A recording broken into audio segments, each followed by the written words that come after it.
السلام علیکم friends, welcome to Flash Studio. دوستو، آج ہم سلطنت عثمانیہ کے سلطانوں کی حالات زندگی پر ایک سیریز کا آغاز کر رہے ہیں، جس کی پہلی ایپیسوڈ میں ہم آپ کو سلطنت عثمانیہ کے پہلے سلطان عثمان غازی کی حالات زندگی کے بارے میں آپ کو آگاہ کریں گے۔ دوستو، 1258 عیسوی میں ہلاکو کی قیادت میں منگولیوں نے عباسی خلافت کے دارالحکومت بغداد پر حملہ کیا۔ اس وقت مسلمانوں پر مشکل ترین دور چل رہا تھا۔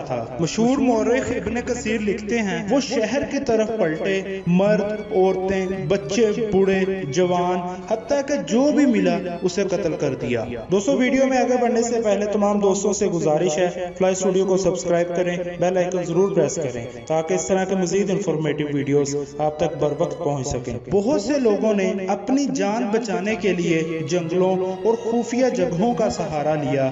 جان بچانے کی غرض سے یہ لوگ بہت عرصہ تک غائب رہے۔ بہت سے لوگوں نے اپنے آپ پر دروازے بند کر کے خود کو چار دیواری تک محدود کر دیا تاکہ تاتاریوں کے حملے سے بچ سکیں۔ تاتاریوں نے دروازوں کو آگ لگا دی اور کچھ دروازوں کو توڑ کر اندر داخل ہو گئے اور انہوں نے بری طرح قتل و غارت شروع کر دی۔ ان میں سے کچھ لوگ بچ کر نکلنے میں کامیاب ہو گئے۔ ان تاتاریوں نے ظلم کی وہ داستان رقم کی جو اسلامی تاریخ میں ہمیشہ سیاہ حروف میں لکھی جائے گی۔ دوستو، امت مسلمہ اپنے گناہوں اور نافرمانیوں کی وجہ سے بہت کمزور ہو گئی تھی۔ اس وقت مسلمانوں پر انتہائی کٹھن حالات میں جب امت بہت کمزور اور لاچار ہو گئی تھی، اس وقت ترکوں کے مشہور قبیلے کائی قبیلے کے سردار ارطغرل غازی کے ہاں ایک بچے کی پیدائش ہوئی۔ ارطغرل غازی نے اس کا نام عثمان رکھا، جسے دنیا آج سلطنت عثمانیہ کے پہلے سلطان عثمان غازی کے نام سے جانتی ہے۔ دوستو، عثمان غازی کی پیدائش اسی سال ہوئی جس سال بغداد میں عباسی خلافت کا خاتمہ ہوا۔ عثمان کا اپنے وقت کے مشہور بزرگ شیخ ادابلی سے بہت گہرا تعلق تھا۔ عثمان اس سے دلی محبت کیا کرتے تھے۔ عثمان غازی بیشتر اوقات شیخ ادابلی کے پاس وقت گزارا کرتے تھے۔ ایک بار جب عثمان غازی شیخ ادابلی کے پاس سو رہے تھے تو انہوں نے ایک خواب دیکھا کہ ایک چاند شیخ ادابلی کے سینے سے نمودار ہوا اور عثمان کے سینے میں سما گیا۔ اس کے بعد ایک درخت شیخ ادابلی کے قدموں سے نکلا اور عثمان کے پہلو میں سما گیا، اور اس کے بعد اس نے دیکھا کہ یہ درخت بڑھتا بڑھتا اتنا بڑا ہو گیا کہ اس کی شاخیں ہر طرف پھیل گئیں۔ اس نے دیکھا کہ درخت کی جڑوں سے چار بڑے دریا بہہ رہے ہیں جو دکھنے میں بہت ہی خوبصورت ہیں۔ دوستو، اس کے بعد اس نے دیکھا کہ ایک تیز ہوا چلی۔ اس ہوا سے اس درخت کی پتیاں چاروں طرف پھیل گئیں۔ پھر اس نے دیکھا کہ درخت کی پتیوں کا رخ ایک ایسے شہر کی طرف ہوا۔ یہ شہر ایسی جگہ واقع تھا جہاں دو سمندر آپس میں ملتے تھے۔ یہ شہر دکھنے میں گول انگوٹھی نما نظر آتا تھا۔ عثمان غازی کہتے ہیں کہ میں اس انگوٹھی کو پہننا چاہتا تھا کہ میری آنکھ کھل گئی۔ جب عثمان غازی خواب سے بیدار ہوئے تو انہوں نے یہ سارا خواب شیخ ادابلی کو سنایا۔ جب شیخ ادابلی نے یہ خواب سنا تو انہوں نے عثمان غازی کو خوشخبری دی کہ اللہ تعالیٰ نے تمہیں اور تمہاری اولاد کو اسلام کی خدمت کے لیے چن لیا اور میری دختر کی شادی تم سے ہوگی۔ اور عثمان غازی نے خواب میں جو چار دریا دیکھے تھے وہ دریائے دجلہ، دریائے فرات، نیل اور دریائے دنوب تھے۔ بعد میں چشم فلک نے وہ نظارہ دیکھا جس میں عثمان غازی کی اولاد نے ان دریاؤں پر حکومت کی۔ دوستو، یہ خواب سلطنت عثمانیہ کی طرف ایک پیشن گوئی تھی۔ تاریخ اسلام میں کسی خاندان کی حکومت اتنے عرصے تک نہیں رہی جتنے عرصے اہل عثمان کی حکومت رہی، اور نہ ہی کسی خاندان میں اس خاندان جیسا کوئی حکمران پیدا ہوا۔ عثمان غازی کے والد ارطغرل غازی بہت ہی بہادر، عقل مند اور جنگجو تھے۔ یہ اپنی رعایا کے ساتھ بہت ہی عدل و انصاف کی وجہ سے مشہور تھے۔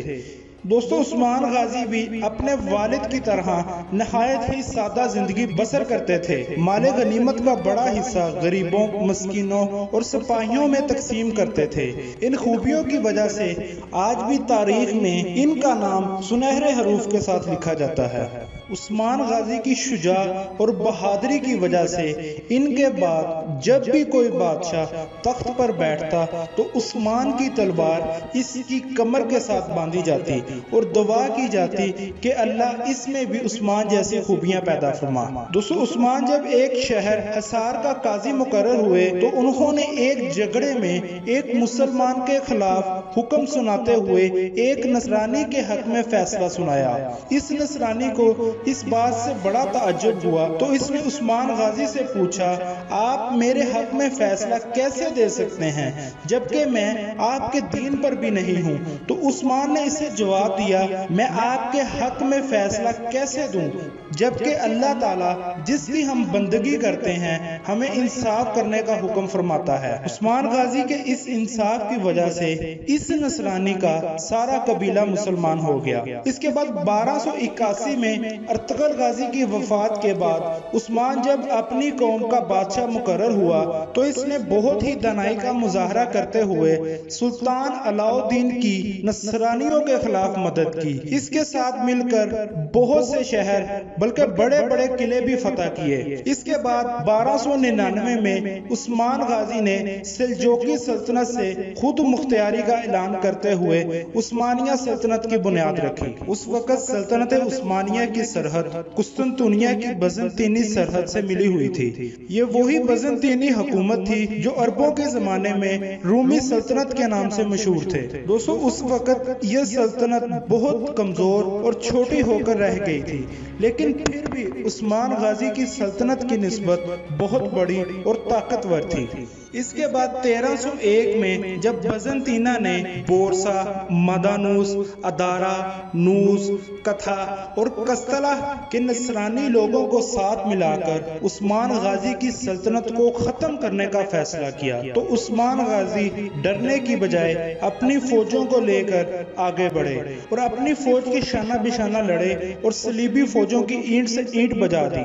عثمان غازی اپنی بہادری کی وجہ سے بہت ہی مشہور تھے، لیکن اس جنگ کے بعد عثمان غازی کی بہادری ضرب المثل بن گئی۔ اس کے بعد عثمان غازی کے زیر نظر بسنے والے لوگوں کو جب اس بات کا علم ہوا کہ یہ دین اسلام کا ایک مخلص سپاہی ہے تو وہ اس کی مدد اور اسلامی ستونوں کو مضبوط کرنے کے لیے اٹھ کھڑے ہوئے۔ اس کے بعد 1308 عیسوی میں عثمان نے یکے بعد دیگرے کتھا، لفقہ، آکے حصار اور کوہ حصار کو فتح کیا۔ اس کے بعد 1313 عیسوی میں کبوہا، تراکلوا اور تکرر بیکاری کو بھی فتح کیا۔ انہی فتوحات کی وجہ سے روسا شہر کو فتح کرنا آسان بنا دیا، حالانکہ یہ شہر فتح کرنا انتہائی مشکل مارکا تھا۔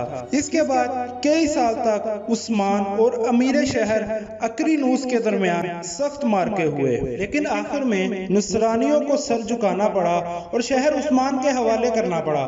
اس کے بعد عثمان سے متاثر ہو کر اکرینوس اسلام میں داخل ہو گیا۔ اسلام میں داخل ہونے کے بعد یہ سلطنت عثمانیہ کے مشہور سپہ سالار کی حیثیت سے کام کرتا رہا اور جنگیں لڑتا رہا۔ اس کے بعد قسطنطنیہ کے بہت سے سپہ سالار عثمان کی شخصیت سے متاثر ہو کر عثمان کی صفوں میں شامل ہو گئے، حتیٰ کہ عثمان کی صفیں نو مسلم سپہ سالاروں سے بھر گئیں، بلکہ بہت سی اسلامی جماعتیں سلطنت عثمانیہ کے جھنڈے کے نیچے جمع ہو گئیں۔ دوستو عثمان جب بستر مرگ پر تھا تو اس نے اپنے بیٹے اور خان کو وصیت کرتے ہوئے کہا کہ جہاد فی سبیل اللہ کے تسلسل کو قائم رکھتے ہوئے دین اسلام کو ہمیشہ سر بلند رکھنا، مکمل ترین جہاد کے ذریعے اسلام کے مقدس جھنڈے کو تھامے رکھنا، ہمیشہ اسلام کا خادم رہنا۔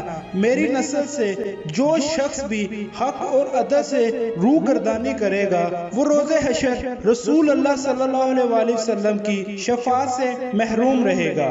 دوستو یہ وصیت ایک ضابطہ تھی جس پر عثمانی عمل پیرا رہے اور اسلامی تہذیب و تمدن کو دور دور علاقوں تک پہنچایا۔ دوستو یہ عظیم فرزند اسلام 1326 کو جب اس جہان فانی سے رخصت ہوا تو سلطنت عثمانیہ کا رقبہ 16,000 مربع کلومیٹر تھا۔ دوستو اس نے اپنی نوزائیدہ مملکت کے لیے بحر مرمرت تک راستہ بنانے میں کامیاب ہوا۔ وہ اس دور کے دو اہم شہر ازنیک اور بورسا جو بہت اہمیت کے حامل تھے ان کو بھی فتح کیا۔ دوستو اس عظیم فرزند اسلام کو بورسا میں دفن کیا گیا۔